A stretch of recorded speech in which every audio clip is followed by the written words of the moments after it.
and I shook hands with the Russian commander, who was Russian Air Force Colonel Vladimir Dezhurov. And all those years I had been an American fighter pilot, the two of us had been training to shoot down each other.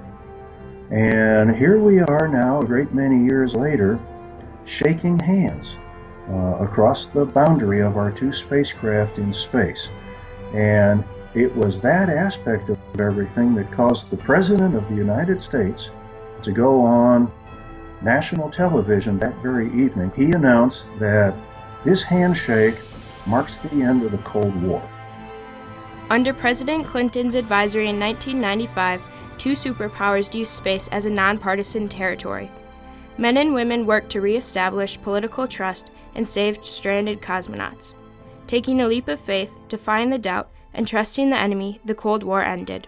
The STS-71 space mission in 1995 explored the idea of collaboration between the United States of America and Russia after the Cold War. While exchanging research data and encountering many challenges during liftoff and docking, the crew was able to successfully break the boundaries of space exploration.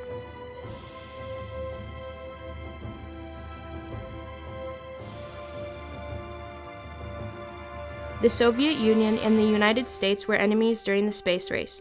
Both superpowers were competing in space exploration. On July 20, 1969, the United States ended the race with advanced technology by landing Neil Armstrong and Buzz Aldrin on the moon. When the Soviet Union lost, the space program ended all efforts to make a moon mission, but rather focused on a mission in Earth's orbit. In 1992, the United States and the Russian Federation signed a space agreement which stated the space programs would use outer space for peaceful purposes only. It was feared weaponry would be used in space after the technology breakthrough of 1982, but this agreement prohibited these actions. In an attempt to regain trust between the Russian Federation and the United States, the governments started the highly publicized Apollo-Soyuz test project. The engineering and funds set the project up for failure and only created a worse political relationship for the countries. There was a brief thaw with a mission called Apollo-Soyuz in the 1975 timeframe, right at the end of Apollo, but it was done while the Cold War was at its height. And it was an attempt by the presidents of the two sides at the time to reach out and try to do something collaborative. U.S. President Bill Clinton saw the opportunity to rebuild political trust with Russia through a space mission. He recognized that the Russian government no longer had funds to keep the Mir space station running. The crew members were running out of fuel, oxygen, and food. The station was going to crash, the crew members were going to die, and Clinton would not sit by and watch. Clinton brought the Russian space program and NASA together to plan a mission to save the cosmonauts. They were hoping to rebuild political trust through a space mission in an area that was nonpartisan. The overarching thing about the mission was to bring our two space programs together, was to engage the Russians in a very positive way, a very positive role, and move ourselves away from the Cold War.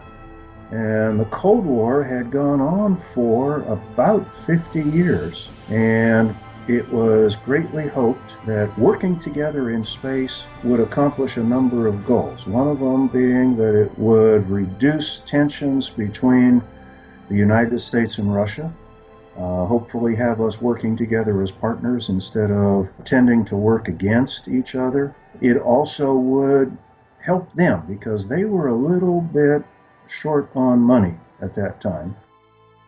The STS-71 mission would dock a shuttle with the Mir space station. The commanders would shake hands and unite the two superpowers.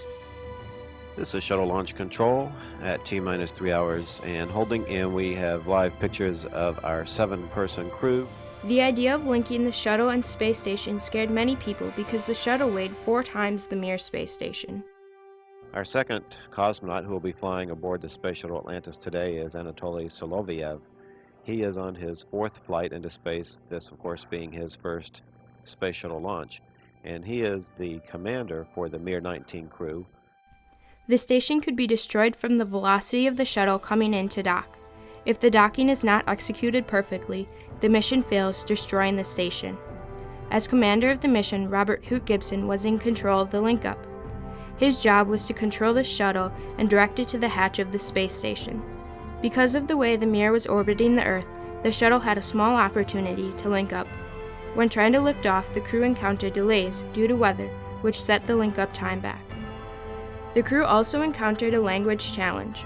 The Russian government was in so much debt from the Cold War, space race, nuclear arms war, and the world wars that they could not afford to supply their cosmonauts with English textbooks and teachers.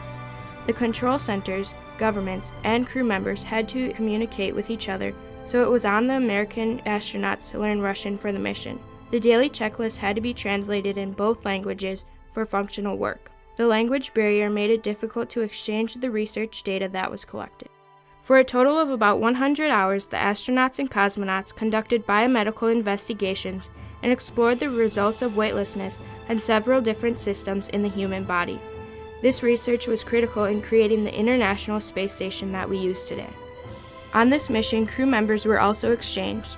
Vladimir Dezhurov, Gennady Strekalov, and Norman Thagard were exchanged with Anatoly Solovyev and Nikolai Budarin, who would continue exploring on the Mir after the mission.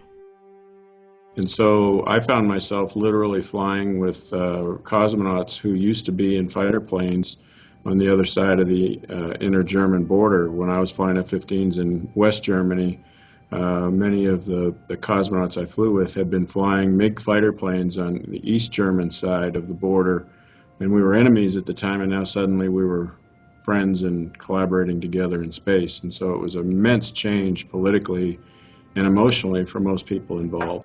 The US and Russia had finally been unified, ending the competitions and finally getting on friendly terms. The STS-71 mission not only unified two superpowers and ended the Cold War, but also marked the 100th U.S. manned mission, set the largest spacecraft in orbit record, a total mass of almost 500,000 pounds, and exchanged the first Russian crew members while on an American spacecraft. The crew was also able to continue exploring the effects of weightlessness on the human body. The STS-71 mission was a stepping block to creating the International Space Station that we use today.